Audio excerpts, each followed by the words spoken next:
کہ اللہ تعالیٰ ارشاد فرماتے ہیں، یہ حدیث قدسی کہلاتا ہے کہ جناب نبی کریم صلی اللہ علیہ وسلم اللہ رب العزت کی جانب سے کوئی بات بتاتے ہیں اور اسے اللہ ہی کی طرف منسوب فرماتے ہیں۔ تو فرماتے ہیں اللہ رب العزت ارشاد فرماتے ہیں، وَعِزَّتِي، مجھے اپنی عزت کی قسم ہے، لا اجمع علی عبدی خوفینی، میں کسی بندے کے اندر دو خوف جمع نہیں کروں گا، ولا اجمع لہ امنینی، اور نہ اس کے اندر دو امن جمع کروں گا۔ حدیث کا مفہوم یہ ہے کہ انسان کی دو زندگی ہیں، ایک زندگی دنیا کی زندگی ہے اور ایک زندگی آخرت کی زندگی ہے۔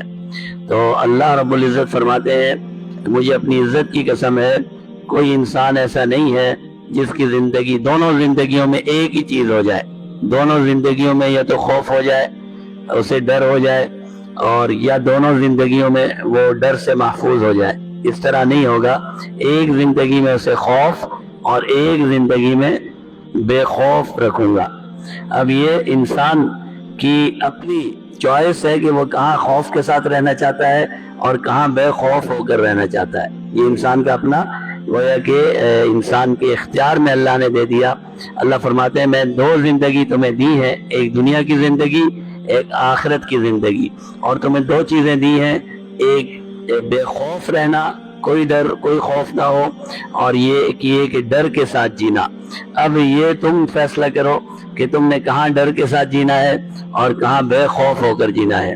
اللہ فرماتے ہیں، میری مجھے عزت کی قسم ہے، میں کسی بندے کے اندر دو خوف یا دو امن، بے خوفیاں جمع نہیں کروں گا۔